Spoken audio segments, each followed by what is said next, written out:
இன்றைக்கி நம்ம பார்க்க போகிறது சப்பாத்தி குடல் கிரேவி ஸ்டைலில் உருளைக்கிழங்கு கடலைப்பருப்பு கூட்டு. கூட்டு செய்கிறதுக்கு 150 கிராம் கடலைப்பருப்பை எடுத்து கழுவிட்டு குக்கரில் வேக வச்சுருக்கோம். இப்போ சப்பாத்தி செய்கிறதுக்கு 1/2 கிலோ கோதுமை மாவை எடுத்து வச்சுருக்கோம். சப்பாத்தி சாப்பிட்டா வரணும்னா நம்ம வடித்து வச்சுருக்க சாதத்தில் ஒரு கைப்பிடி அளவு எடுத்து அரைச்சி மிக்சியில் அரைச்சி சேர்த்துக்குவோம். இந்த மாதிரி பிசைஞ்சு செய்யும்போது சப்பாத்தி சாப்பிட்டா வரும்.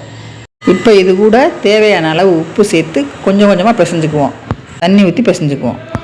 இப்போ கையில் மாவு ஒட்டாமல் இருக்கிறதுக்கு கொஞ்சம் லைட்டாக எண்ணெயை ஊற்றி அடித்து பிசைஞ்சு வச்சுக்குவோம்.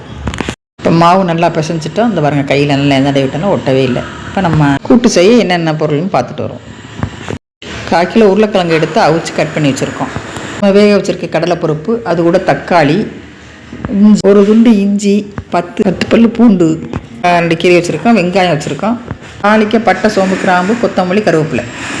இப்போ பாத்திரத்தில் 2 கரண்டி எண்ணெயை விட்டு வட்டை, கிராம்பு எல்லாத்தையும் போட்டு சோம்பு போட்டு அது நல்லா பொரிஞ்ச உடனே வெங்காயம் கீரி வச்ச பச்சை மிளகாய் எல்லாத்தையும் போட்டு நல்லா வதக்கணும்.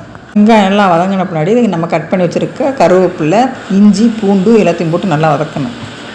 இதெல்லாம் நல்லா வதங்கிருச்சு. அதில் தக்காளி சேர்த்துக்குவோம். கல்யாண விசேஷங்களில் நுரையீரல், குடல், கிழங்கு, கடலைப்பருப்பு இதெல்லாம் சேர்த்து ஒரு அசைவமாக சாப்பிட்ருக்கோம். அதே ருசியில் அதே மணத்தோட நம்ம கடலைப்பருப்பையும் உருளைக்கிழங்கையும் சேர்த்து செய்ய போகிறோம். தக்காளி நல்லா வதங்கிறதுக்கு கொஞ்சம் உப்பு சேர்த்துக்குவோம். இப்போ வர்ற தக்காளிலாம் வதங்க லேட் ஆகுது. மதிச்சு விட்டு தான் நல்லா வதக்க வேண்டியதாக இருக்குது. தக்காளி நல்லா வதங்கிருச்சு. அது கூட 1/2 ஸ்பூன் மஞ்சத்தூள் போடுவோம். வீட்டில் அரைச்ச குழம்பு மசாலா 2 ஸ்பூன் போடுவோம். மசாலா வடை போகிற வரைக்கும் எண்ணெயில் நல்லா வதக்கிக்கிறோம். மசாலா நல்லா வதங்கிருச்சு. அது கூட நம்ம கட் பண்ணி வச்சுருக்க உருளைக்கிழங்கு சேர்த்துருவோம்.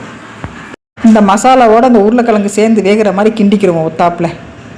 அசைவம் சாப்பிடாமல் சைவம் மட்டும் சாப்பிட்றவங்களுக்கு இதை நம்ம செஞ்சு கொடுக்கலாம். இதோடைய ருசி அசல் குடல் கூட்டு மாதிரியே இருக்கும். இப்போ உருளைக்கிழங்கோட மசாலா நல்லா சேர்ந்துருச்சு. இப்போ வேக வச்ச கடலைப்பருப்பை கொட்ட போகிறோம். கூட்டை சப்பாத்தி, பூரி, இட்லி, தோசை எல்லாத்தோடையும் சேர்த்து சாப்பிட்லாம். உருளைக்கிழங்கு, கடலைப்பருப்பு எல்லாத்தையும் சேர்த்து கிண்டி 2 டம்ளர் தண்ணி ஊற்றி கொஞ்சம் நேரம் வேக விடுவோம். இது வேகட்டும். நம்ம இப்போ சப்பாத்திக்கு ரெடி பண்ணிட்டு வருவோம்.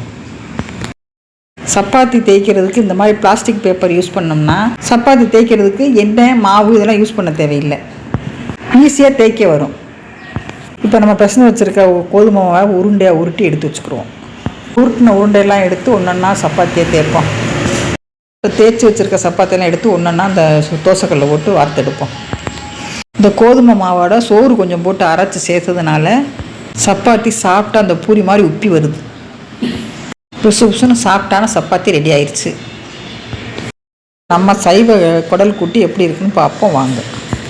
இப்போ நல்லா ஒன்று சேர்ந்து கூட்டளவுக்கு கூட்டு பதத்துக்கு வந்துருச்சு. இப்போ கடைசியாக மல்லித்தலை தூக்கி பரிமாற வேண்டியது. இந்த சைவ குடல் கூட்டு எப்படி இருந்துச்சுன்னு நீங்களும் உங்கள் வீட்டில் செஞ்சு பார்த்துட்டு அப்புறம் சொல்லுங்கள்.